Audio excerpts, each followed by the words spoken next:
Hello, welcome, Cabbage here. In Elden Ring, let's have a look at my Argo, New Game Plus 1. This is going to be a lot of the bosses in the DLC. From the Dancing Lion all the way to Mesmer. And then all Remembrance bosses are going to be in this video except for Rilana, who is in the livestream, and then Ramana, and then the last boss. Ramana I didn't record, and then the last boss, I'll put that in a future video where I talk about my feelings on the last boss, more from a story point of view, and then just kind of talk about the story overall of the DLC. I talk about the mechanics of the boss in my previous clear, I'll link to that below. But with this run, you know, I enjoyed using the shield so much in the last boss of my previous runs that I thought I would do the whole DLC in that style, where it was really, you know, useful. And this was my easiest run so far, despite having the additional scaling of New Game Plus 1. So it's actually kind of a relief to go through. But Dancing Lion here, this took maybe 4 or 5 tries. And then I had a kind of a suite of different shields to use. But then I was like, oh, why should we beat around the bush? Let's just use the best shield, and that is the fingerprint shield here. I was thinking of having like different shields for different elements and that kind of thing, but the fingerprint shield is just good at all of them, so might as well streamline the process.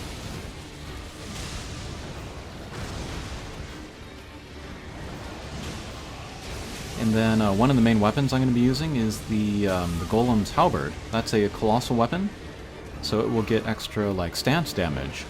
So if we do the guard counter, we get extra stance damage in there. Okay, so there's a stance break, for example.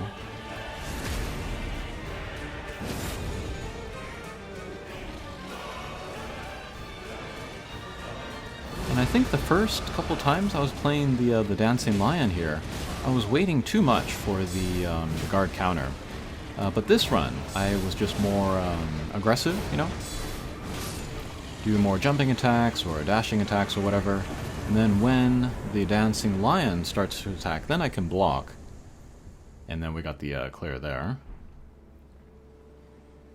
Oh, and then also in the beginning of the one live stream that I did for the Argo run in the DLC, I got the deflecting tier, and I tried that out, and I didn't like it, so I'm not going to be using that for any of the clears here. Okay, here we have Bale. As we can see, first time clear here. And then this time, no shield. I don't think guard counter is going to work too well, because the boss is just going to be so mobile, and then moving away from you so much, that I just went for the two-handed. And then here I'm using the Falling Star Beast Fang or Tooth or whatever it is. And then this one I chose because it has even more reach, I think, than the Golem Halberd. And I think it also does more stance damage, so if we can get more stance breaks on the boss Bale here, that would be good. Also, it has a weapon art that I can use kind of at medium range. Just summons that kind of gravity bolt. Yeah, so there, for example, when he does the fire, I have to get away in order to avoid damage. I can use the gravity bolt. And I'm trying to summon Egon here. I think they moved his summon sign, so I didn't know where it was. They wanted to make it easier to find, but I was used to the old location, so okay, there, we got him. And actually, I don't feel like this fight went well at all. It wasn't clean. It was kind of a sloppy fight, getting hit by stuff that I really should not have gotten hit by. But we still got the clear, so yeah.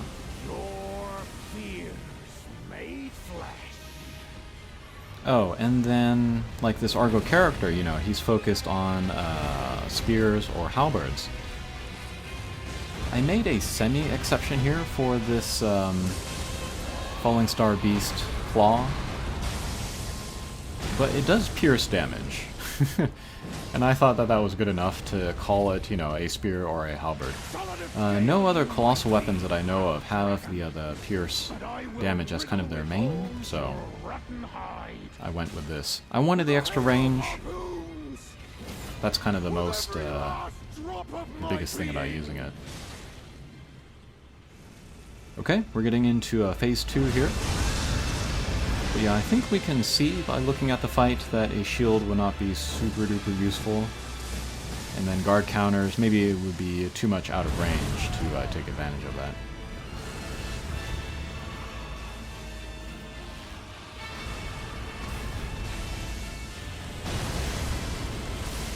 And then when I'm using the fingerprint shield, I'm just kind of sticking with the heavy roll, you know. Use the heavy shield, use the heavy weapon, use heavy armor. But here, since I'm not using the shield, I went with a medium roll, so I'm using a little bit lighter armor than I could be. Or I'm using armor that is lighter than usual, rather, to get the medium roll.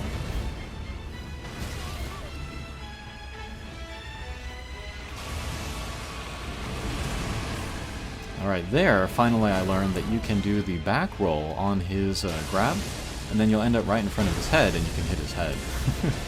Unfortunately, I went for the charge attack, though, so wasn't able to get him. Oh!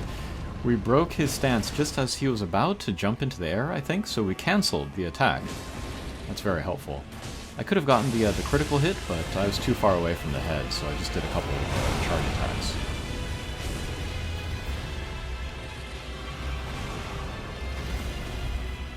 Okay, another charge attack. Let's do the Ash of War. How? No. I wasn't targeting him. But I think Egon there got the killing blow, so that's cool. Alright, and that is Bale. Always enjoy that fight. You shall haunt me no longer. Alright, next, I think this is the hippo that is at the entrance of the Black Keep. And I think we're going to do the same thing here. No. We're going to keep using the Falling Star Beast Claw, but we're going to use the Fingerprint Shield, so we will be heavy, we will have the slow roll. But we can still avoid the grab there in the beginning.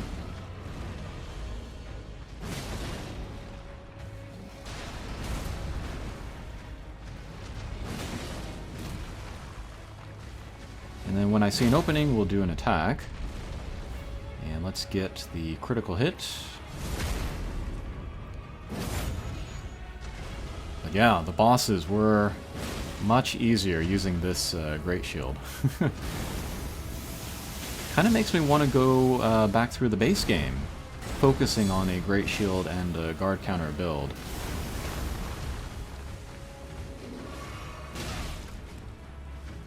I still haven't gone through the base game solo, so that might be a good way to do that for the first time. I'm kind of like personally shocked at myself though that I went through the DLC solo before going through the base game solo.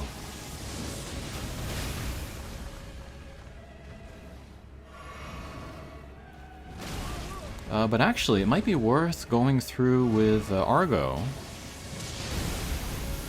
He'll be on New Game +2, so that will be a kind of additional challenge, which might balance out using the Great Shield, but who knows. Okay, there goes the hippo.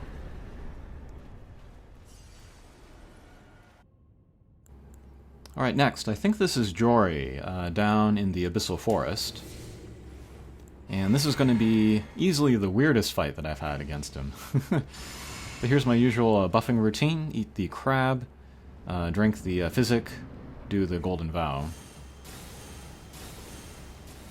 And then through all of these fights, this Argo's at like level 300 or something, so I can hit hard caps on a lot of stuff. But I think both strength and dexterity are at 80. I got rid of all of the arcane. Vitality or whatever it is, HP is at level 60. Endurance is at 40, I think, so I can wear the armor, carry the shield, but still getting the slow roll. And then Jory here, he can be backstabbed, so I'm just, you know, sticking to his back. Going for the backstab when I can. And actually, he's not going to teleport once during this entire fight, which is super unusual. And also not summon anybody, which is super unusual. Maybe I just lucked into it with the AI. But yeah, backstab, backstab, backstab. I was actually kind of worried about this fight, to play it solo, you know? To use it with a slow weapon, but turned out to not be an issue. Alright, there it goes. Oh, I'm looking at the pronunciation here. Iori. Iori. So it's a silent J, I guess. Not Jory. Iori. Maybe I should do another pronunciation video for the DLC. But yeah, beyond this, I want to do a video talking about, again, the last boss and the story. But that might be it for Elden Ring.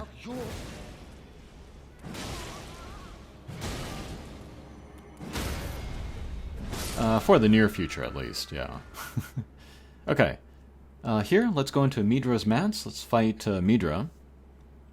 I'm wearing the Black Knife costume for the getting around the winter lanterns in the Abyssal Forest. And then against Midra here, we'll keep using the Falling Star Beast, Claw or Fang or whatever. And then this guy, he can be kind of stance broken in 2 guard counters, I found. So he has one of the kind of the lowest tolerances for that. But he has kind of like some attacks that can get through the shield. Sometimes, you know, he can like explode and hit you like that, so even though he is weak, he has ways to get around our strategy. Yeah, so there's an explosion, we get thrown back, so we can't do the guard counter there. And that is like a grab attack, can't guard that either.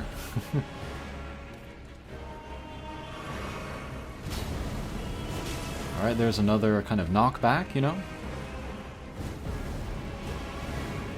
So again, taking away a chance at a guard counter. And there I was just kind of moving away so that I could heal. And yeah, he's doing a lot of damage. Yeah, there's a Magnus proc, so that's more damage. So I'm not able to do a lot of guard counters just because I'm so busy with like healing or whatever. Yeah, there I was going for the charge attack. He knocks me down again. So actually kind of a challenging boss, despite being weak to guard counters. Okay, so there's that.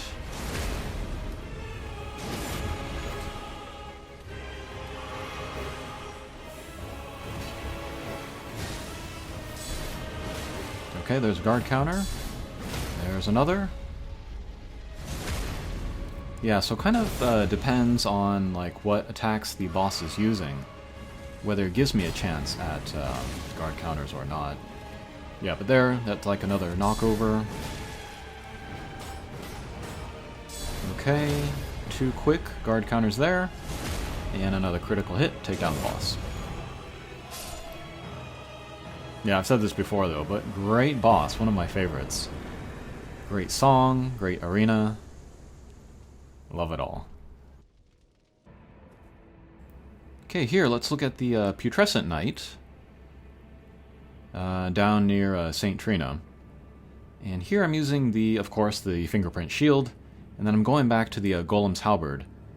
Because I can infuse that with different skills, Ashes of War, and I'm using my one of my favorites, I think it's Divine Blade or something, but you can shoot out that Holy Beam and then put the holy damage on your weapon.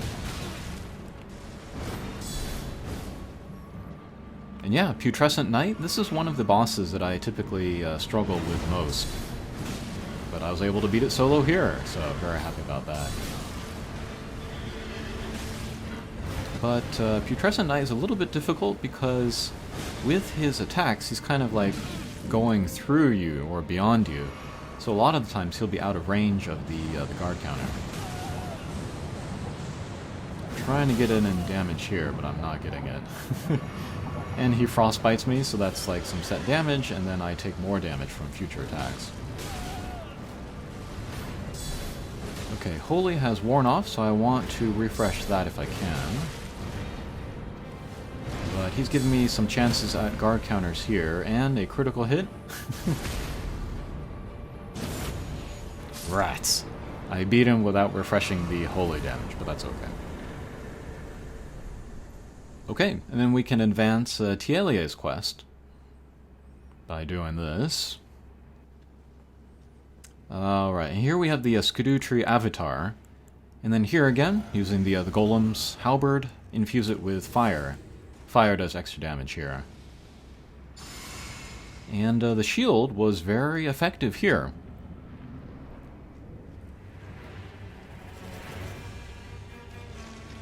He has some attacks that are kind of difficult to read and dodge. But with the shield, you know, I can block it all, so very cool. Alright, when we get close to the head, do some damage. That's like, what, 30% damage there? So yeah, fire is doing a lot of work here.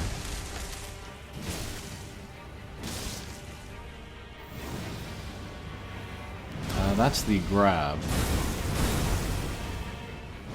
Difficult to evade for this build here, since I have the slow roll, I think.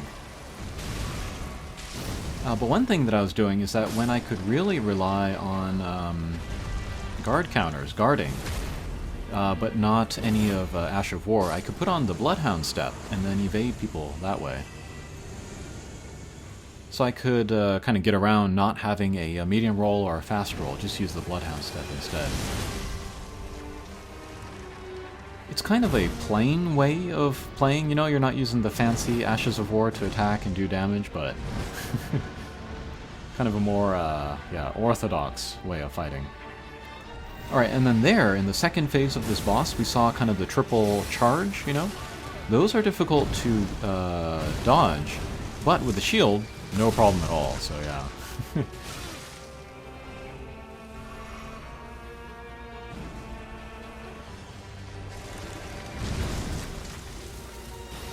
And then these thorns that come from the ground, also difficult to dodge, but easily blocked. Oh, is this the grab again? Yeah, you got me.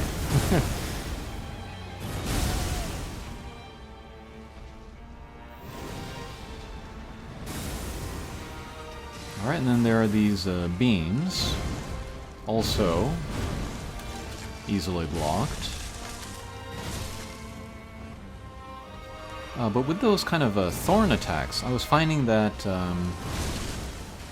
difficult to get the guard counter in there, so in those situations I was more relying on regular attacks. Okay, there's the charge again. Yeah, no damage, very little stamina damage. Okay, here come the beams again. No big deal.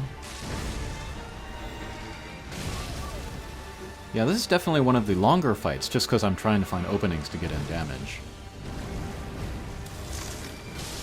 And then we can target both the head or the stalk. I gave up on targeting the head, so we'll just do some damage to the stalk. Running a little low on healing. Okay, final hit the head there. And got it again there, alright. Okay, we'll get the critical hit to set us up for Phase 3. We'll refresh the crab buff and the golden vow. Alrighty. Alright, and then Phase 3 is actually going to be a little bit easier than Phase 2, because he's going to do this giant explosion attack. We can block it, and then get a nice charge attack in there for lots of damage. Is this the grab again? Yeah. Maybe I should have used Bloodhound step here, but oh well. Okay, one heal left.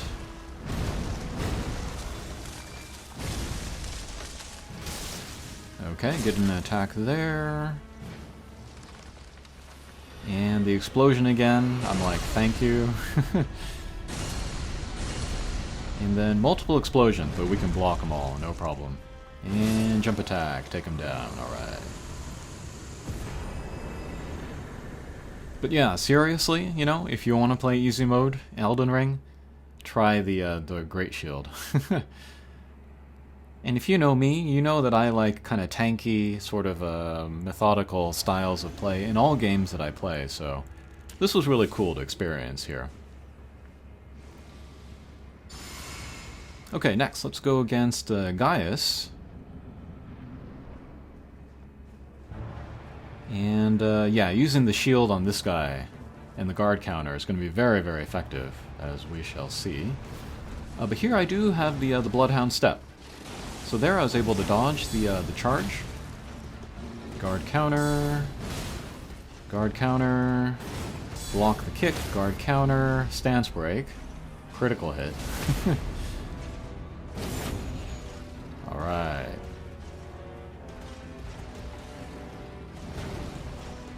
Okay. Oh, regular attack there. That's fine. Guard counter.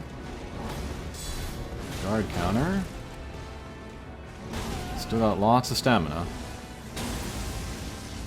Okay, we'll enter phase 2. That'll give me a chance to heal. And then these gravity attacks, these are some of the most effective against me because they kind of go through shields. We'll see that later with the last boss. Alright, here's the super combo, but my stamina's just doing fine there. Alright, guard counter. Guard counter. Guard counter. Stance break. Critical hit.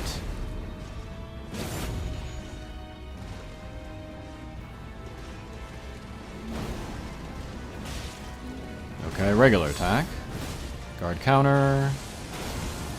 And... nope, missed the guard counter. Missed the block there. Okay, chance to heal. Regular attack. Miss. Okay, I didn't see what happened there, but we got him. No problem.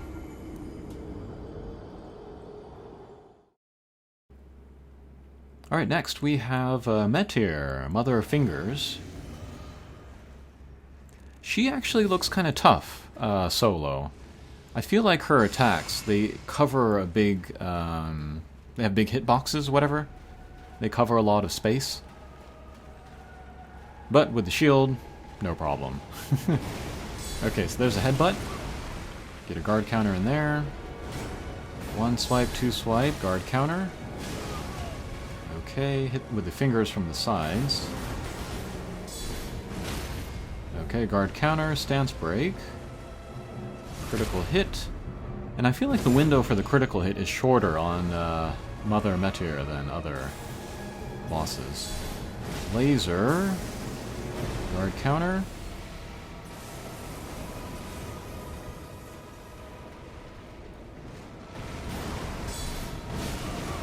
What armor am I using here? I think it's the Crucible armor? Yeah, that's what that looks like. I like this because it has high holy resistance. I can't remember if this boss does holy damage or not, but yeah. Okay, one swipe, two swipe, guard counter. Okay, headbutt. Guard counter, miss. Taking some damage. One thing that I found kind of useful is that if I'm ever knocked down, then I will try to stay down for as long as possible because of the long combos. If you get up too quickly, you might get hit by that last part of the combo. So yeah, I've kind of gotten out of the habit of trying to get up as fast as possible.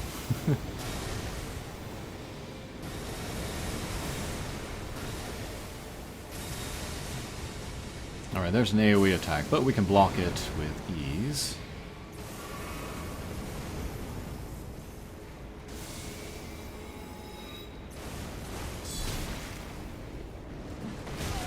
Alright, there I didn't wait long enough to get in the guard counter, really. Should have waited for the end of the lasers. Woo! Very long combo there.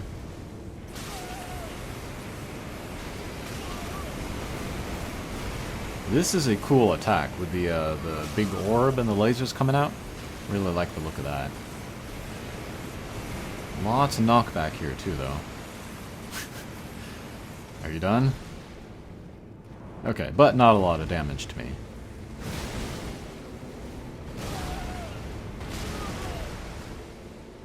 Yikes. Lots of damage. Can we heal in time? Okay. She's given us a chance.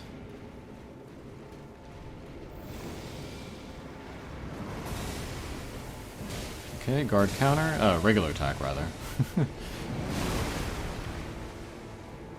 Okay, headbutt, maybe? Yeah, guard counter. Bow, take her down. That was also a longish fight. Oh no, I'm wearing parts of the Fire Knight. I was trying to go through the, what do you call it, the storehouse, get the armor pieces, and then as I was getting them, I was putting them on, and I had the Crucible Knight set on from before, so that was a weird mix there. Okay, here we have the chest piece of the Fire Knight, so we can wear that against Mesmer, which will be the last boss for this video. And what are we doing here? No shield. We're going to go dual wield with the two weapons that we've been using up to now. Just kind of go for a kill or be killed sort of a thing. I used the shield a couple times and I wasn't feeling it for some reason. I think he was like just kind of jumping around, you know, and it was difficult to get a guard counter in on him, so yeah, we'll just go for kind of a glass cannon build here.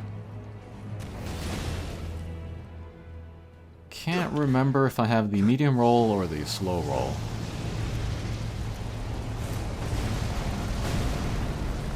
That's medium roll, yeah.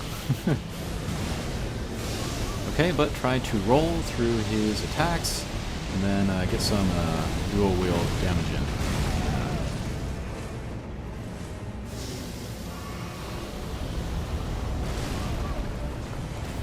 But yeah, first solo clear of Mesmer, so very happy about this too.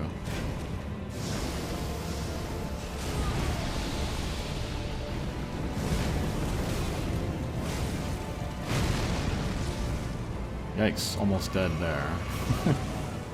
Ah, the grab, yeah. I wonder what Ashavora I have on here. I wonder if I have the Bloodhound step. I forgot.